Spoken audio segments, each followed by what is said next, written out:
Hello and welcome to Moonring. Moonring is a freeware, indie, really classic dungeon crawling RPG released by Fluttermind, which is a studio headed by Dene Carter, who is best known as the co-creator of the Fable series. This game is a love letter to classic dungeon crawl games like Rogue and NetHack, and probably most importantly, Ultima. This game is going to be pretty interesting. I started playing this on my Steam Deck after I had packed up all of my stuff to move to my new house. And I immediately fell in love with this game so hard that I stopped playing about an hour in and decided, fuck it, I'm gonna record it. And since I can't stream right now, I figured I would just record it as is, as an offline game, and throw it up into uploads just to see how it goes. So yeah, this is Moonring. This is probably going to be very different from most of the stuff that you would expect me to play, but this is actually a type of game that I really like. And if you're not familiar with true roguelikes or games like NetHack, dungeon crawlers, even going back as far as games like Wizardry or Eliminage, like Ultima, these games where you're wandering around a big open world and it's very tabletop-y, strap in, because this is actually a really cool, pretty accessible version of that. So you're gonna see this as continue here. I'm just gonna delete this progress because I was just making sure that it could record well. You can see here the two options are new game and new permadeath game. So in the tradition of original roguelikes, games like Rogue and NetHack, you could start a permadeath game. We're not going to do that just for the purposes of the playthrough. We're just going to hit new game. What would you like to call yourself? Let's just call ourselves what we called ourselves in Lunacid. We'll go by the name Crane.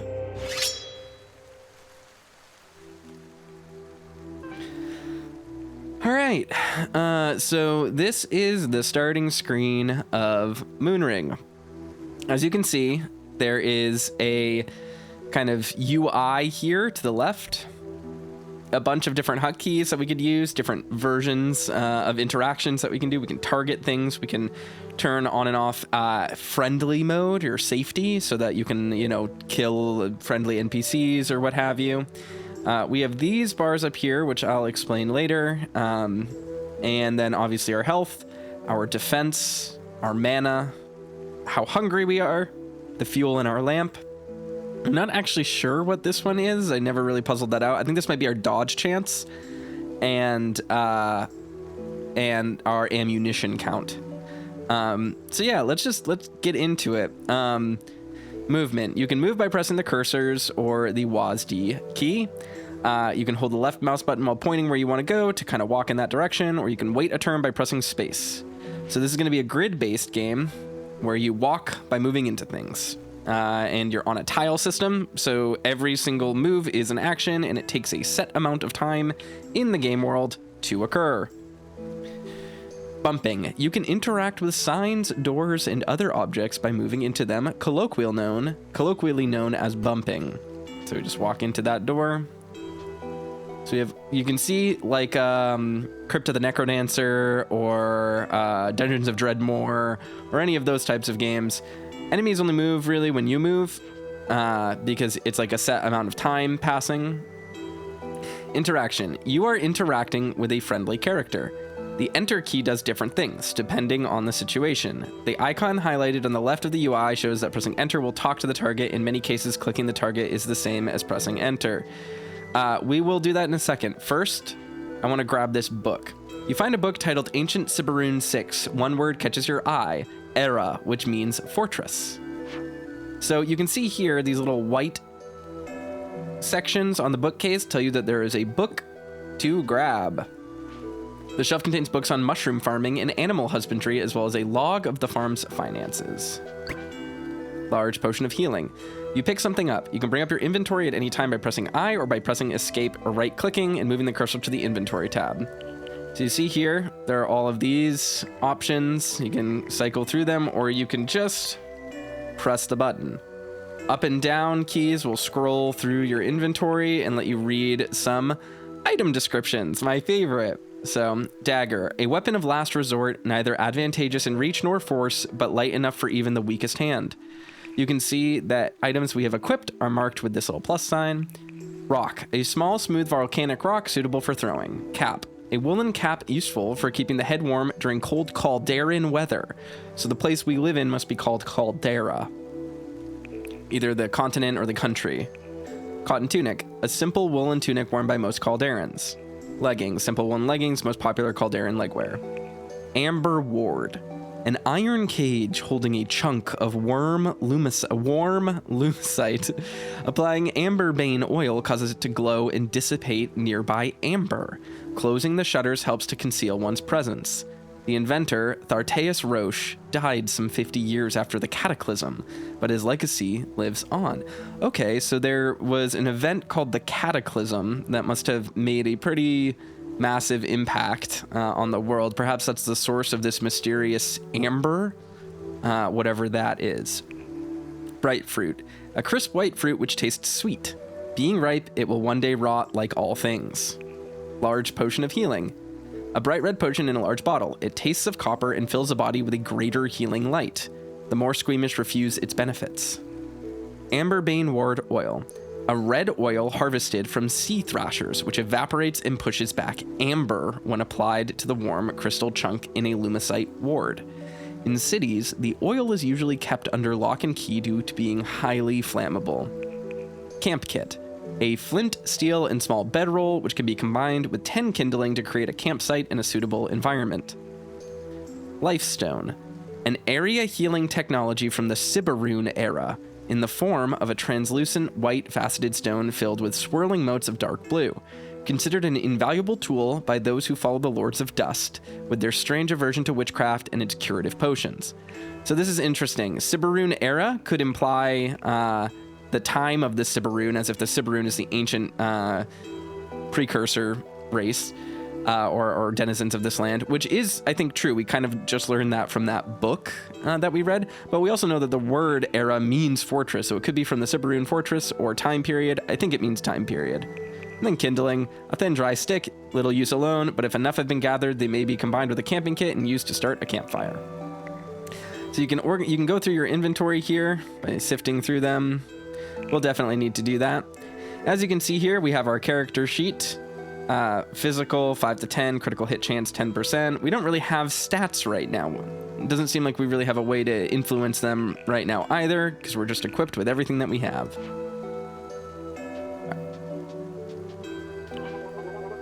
You can speak to people by typing words or short phrases. Pressing enter will say whatever word is shown in the input box. Certain words and phrases are hidden, so experiment. So here we have this right here, this phrase. This is a keyword. We can type this in. You can see the keywords float above our heads here so that we never lose track of them. Let's type dreams. I swear you just sleep too deeply to recall them. I'm sure you'll dream one of these days. Don't try to force it. So clearly, a dream is something important here. Maybe your dream will come tonight. Let's see what they say. You can see topics discussed up top. Dreams was one of them, but dream appears to be a different keyword. You will finally know which god has chosen you. Finally. You are a little older than most dreamless. I wonder what dear Karam would have made of it. Let's ask God. Which of the 5 will it be, I wonder? You know them. Our Lady of the Sanguine Moon, Death's Harlequin, the Lords of Dust, the Great Forest Wolf, the Blind Angels. The 5, although of course we only follow one. The Angels, of course. They are wise beyond all other gods. Just type other, even though the keyword is other gods. Maybe it's just, oh, it's other and gods. Multiple. I would rather not speak of them further. It is unseemly. Let others follow who they must. The 5 are wise, though I do not think that can be said of the Archon. Not anymore. Archon. The Archon means well, but they're far too old. I'm glad they're looking for another viable candidate. Perhaps you should petition. You are dreamless after all. You never know. You could be the new Archon. Keeper of balance. Ha ha ha ha. Dreamless. Most dream by their 20th year. Apart from the Archon, of course. What do they mean by viable? Well, technically all Archons are dreamless. Supposedly it allows them neutrality. But can you truly trust anyone godless? Oh, I'm sorry. I did not mean to suggest... You'll have a dream, and then I won't have to worry so. Angels. The blind angels offer so much wisdom. I wish you could see the world as I do, child. Life is so bright, vibrant. I can see it flickering in every living thing. It is so beautiful. Okay, so the blind angels seem to allow people to see life of some kind. Neutrality. It is important for an Archon to be neutral, but in truth, I'd prefer they favored the angels, at least a little.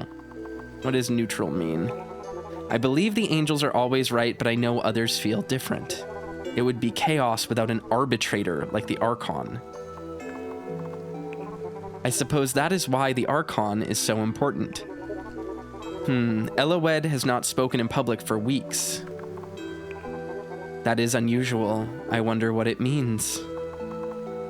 All right, let's ask about Karam. Poor Karam, a kind soul through and through. We must keep the farm neutral. It was important to both of us. Oop. Was. I'm sure you miss them too. Always be wary of Amber. All right, let's ask about Amber. The mist will drive you mad, and the beasts it hides. Let us not speak of such terrible things. Few survive seeing them, poor Karam. All right, so Karam was the owner of this farm. Maybe her father presumably went into the Amber, went mad, was killed by beasts. Noise. The faint dotted square around you is your detection radius. Your detection radius will shrink when you are quiet and is altered by other factors such as movement, cover, equipment, and noisy actions.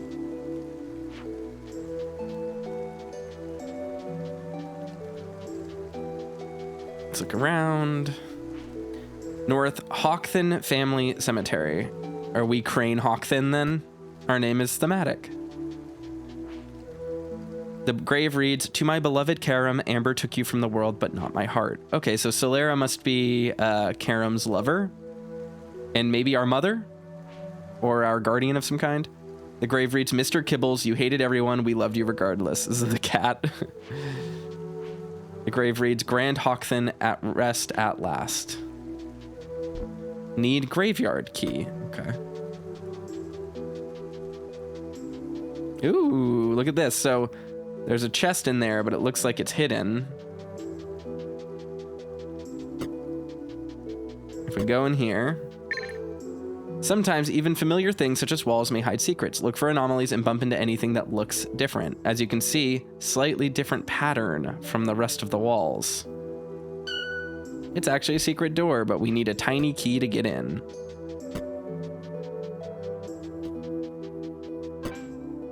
Quiet mode. Use the Q key or click the quiet icon to toggle quiet mode. You will do bonus damage if you hit an enemy who's sleeping or unaware of you. While quiet, you can reduce your detection radius by standing near walls and other cover. Waiting will decrease it even more. Ranged combat. You can throw or fire objects with R by clicking the ranged icon. You will do increased damage if you hit enemies who are unaware or sleeping. Note, at the start of the game, you are a bad shot.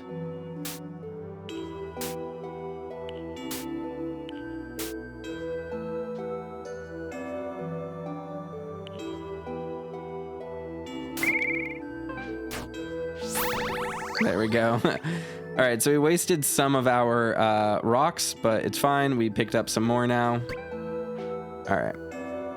You found a note. The graveyard key is in the locked chest behind the farmhouse's false wall. Beyond the graves is a cave. I hid a carved stone within it. Find the stone. Find others who recognize its sign, and may the gods and my beloved be forever blind. Signed, your loving guardian, Karam. You scribbled a message in your notebook. Okay. You just made a note. You can bring up your notes at any time by pressing N, or by pressing escape and right-clicking, go into the notes tab. Moonring automatically records all quest and tutorial notes in the screen. You can change the sorting type, blah, blah, blah. This is pretty simple. So here we go. We now have different tags of information that it sorts dialogue into. So amber.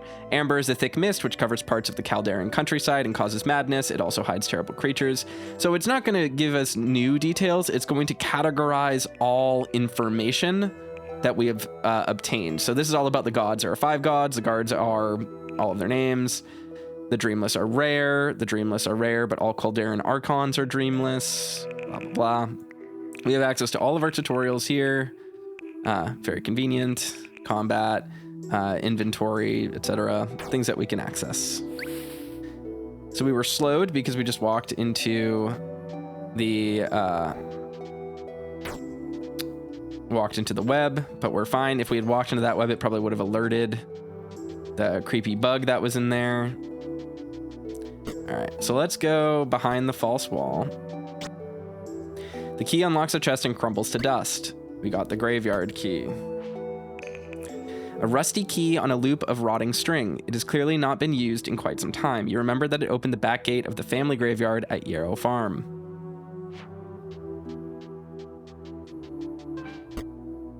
You can bump many things, including signs. We know. Bok bok! Bye! That's all we have to say to that chicken. Fun. Alright. We've unlocked this gate, and now there is a dungeon. You have found the entrance to a dungeon. Note that dungeons can be refigured by using magical items over their entrance. Enter or left-click your character if you wish to enter. This is a dungeon. The doors will lock once you enter. You will find a master key. You have to find a master key to leave. If you die, the dungeon will reconfigure. Are you sure you wish to enter? Yes. So the dungeons are obviously randomly generated in dungeon crawler fashion. They are all in set locations in the world, and I believe some of them have some set loot, for story quest reasons and stuff like that. But the actual layout of the dungeon changes. So you've entered the dungeon. Your map will be vital to keeping track of where you have been. So obviously this is where it is. It sort of auto maps for us.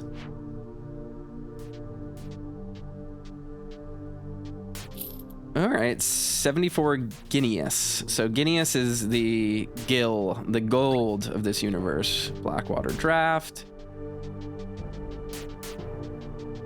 Let's read what that does. Scraps of chitin. Hard, shiny carapaces are of little use to an adventurer, but fetch a fair price in most towns. Let's see. Blackwater Draft. A thin black drink that removes torpor. The drink is decocted from blackwater root, the vines of which are said to grow where those experiencing grief threw themselves into the rivers of Caldera.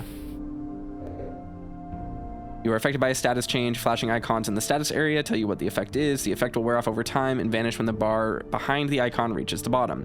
Being vulnerable means that you no longer dodge any attacks, regardless of your finesse.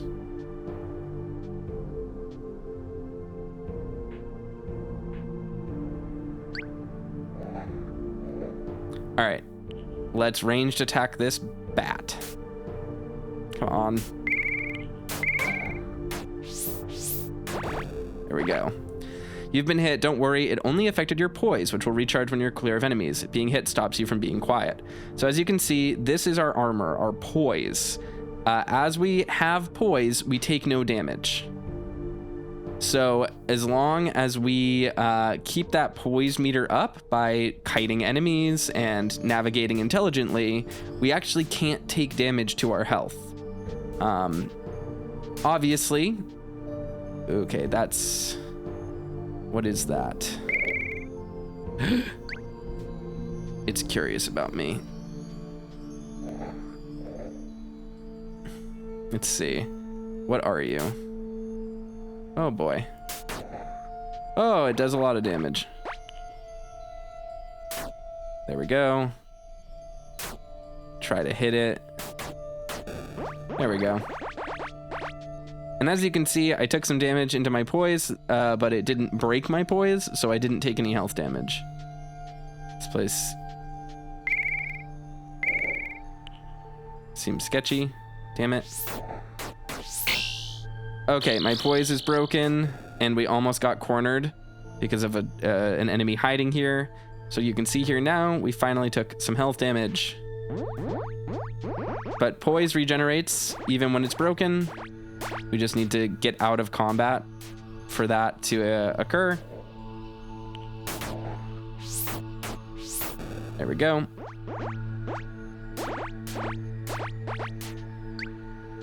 So there is actually a lot of strategy to like kiting enemies in this game.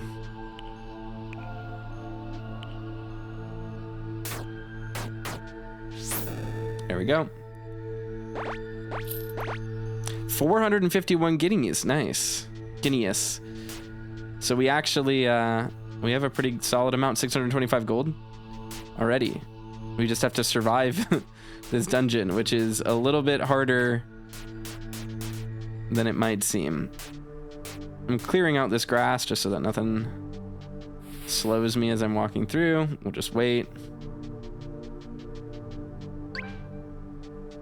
Unknown device.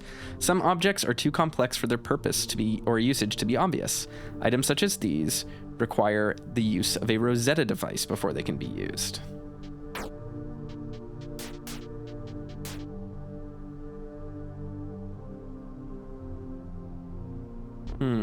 Locked. Okay. So can't go that way yet. So it doesn't seem like we're gaining any like experience points. Doesn't look like there's an experience points thing. So I think most of our progression will be in the form of like equipment and like magic items. That's not super odd for a game like this. Oops. So you can see there's lots of different interaction types you can have. So it definitely means that there isn't always a reason to fight all enemies, other than for safety purposes.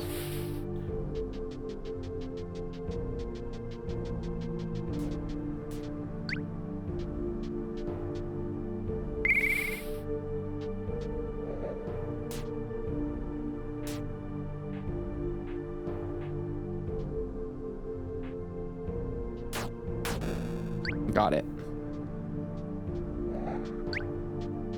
So we sneaked. Vulnerable. All right, I got a switch. Something on the level unlocks. Nice. All right, so nothing over here. Might have opened that door. Yeah, it must have. Either that or there's an area over here. Yeah, there's an area over here. Oh boy.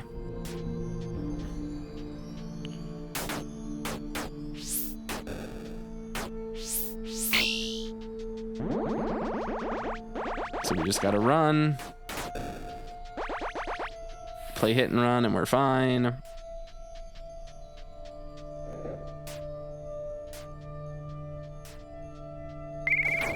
Oof.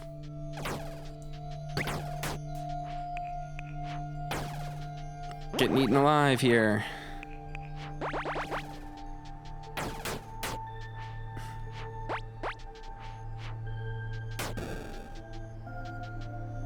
Come on, get over here.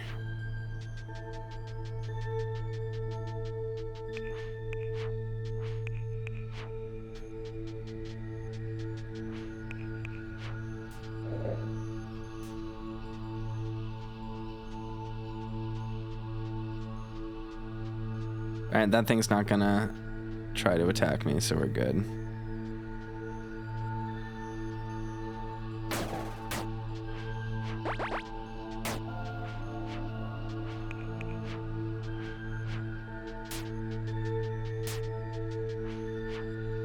I really just want them out of the way so that they don't fire at me as I'm walking around. All right, 55 gold, that's not bad. Okay. Hey, water. So I'm actually going to discard those contents so I can get an empty flask. The reason for that will be made clear more later, but there's just a general reason to do that if you ever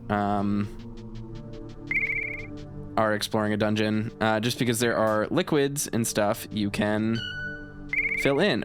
Perfect, there's one right there actually. All right, so here, this is a pot filled with amberbane oil because we can refill our ward or fill an empty bottle with the oil. We're gonna fill the empty bottle. That way we get that resource. So amberbane oil is really important. It's used for exploration so that we can avoid all the amber, and having replenishing sources of it, like being able to fill up bottles in a dungeon I am already exploring, is extremely useful. And it saves us money in the long run, which is good. I really want to kill this thing.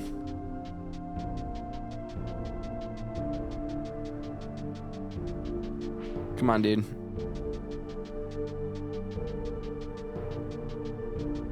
Really just wants me to huck stuff at it, huh? I don't want to waste all my ammo, though. I guess I just did. Ugh. Alright, that's fine. We don't get too much out of killing everything. There we go.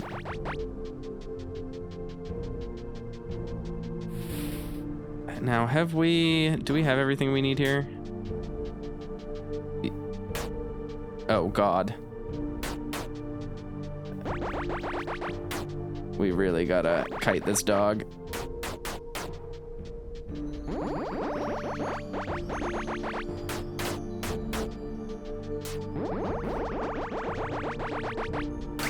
There we go. You found one jeweled wire key. Okay. Jeweled wire key. A jeweled wire key for unlocking dungeon doors. Okay, great. Useful. Unknown device, a machine fragment. I wonder what that means. There we go. Oh, God. That's the thing I'm scared of.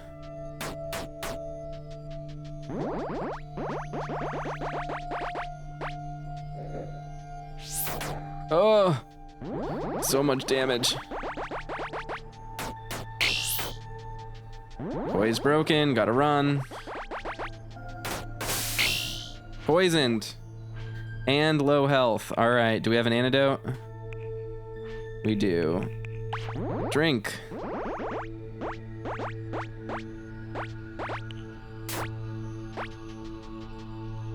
And we have a life stone. I don't want to use that. Let's use the potion of healing. God, it hits me so many times.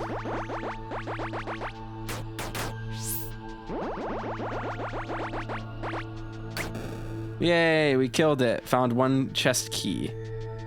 Okay, oof. That was rough. But it is okay. I really didn't want to use that healing potion, but it saved us, so it is worth using. Black-eyed stone. This stone looks like the one your father spoke of in the note. Perhaps Caldera will know something about it. You've picked up the master key for this dungeon. You now may leave via the exit. There we go. All right, so that is the typical dungeon loop. You want to make sure you survive the dungeon, get the treasure, and the second you get the treasure, it will also tell you that you got the master key and let you know when you can leave. So it's pretty friendly design in that regard.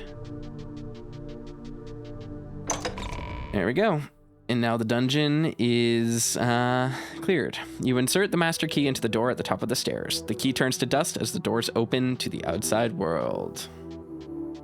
And here we are, back up top. Let's talk to Caldera. Actually, let's read the description first. Phial of blood. A phial of blood prized by the sanguine witches and used in their brewing of potions. Rumors suggest that witches also imbibe blood to supplement their meager diet. Black-eyed stone. A stone with a translucent black surface, resembling a reptilian eye. On the rear is a faint engraving mentioning the serpent's eye. Hiccup. Where did you get that stone? Kara must have left it for you. There's an engraving. Keeper of the Serpent's Eye. I wonder what that could mean. Serpent's Eye. Perhaps the priests of Moon upon Thos know what it means. They are wiser than I. The capital is our best customer. I am grateful they are so close. Certainly cuts down the trader fees. Don't misunderstand, I'm grateful they lug our produce to town. I just wish they were less expensive. Close. You can practically see its lights over there, glimmering to the southwest. See? You now know the whereabouts of Moon upon Thos. Use M to check your map when you are ready. So look, we now have a map. Move, space, no icon, Z, zoom. Okay, so we can zoom here. Nice. So now we have a destination. I think I recall something about the Serpent's Eye. The priests know what it means. They are wiser than I. Can I ask about the priests? Priests mostly serve one god, unless they are dreamless. So that was a hidden topic. They mentioned that there would be hidden topics.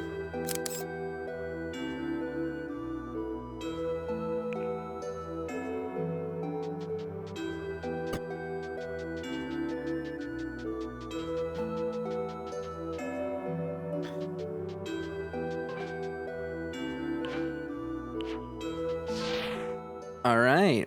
This is a view of Caldera's overworld. You can zoom into any location by pressing enter or left clicking yourself. Time flows 10 times faster here, so watch your food supplies or your poise regeneration will slow down.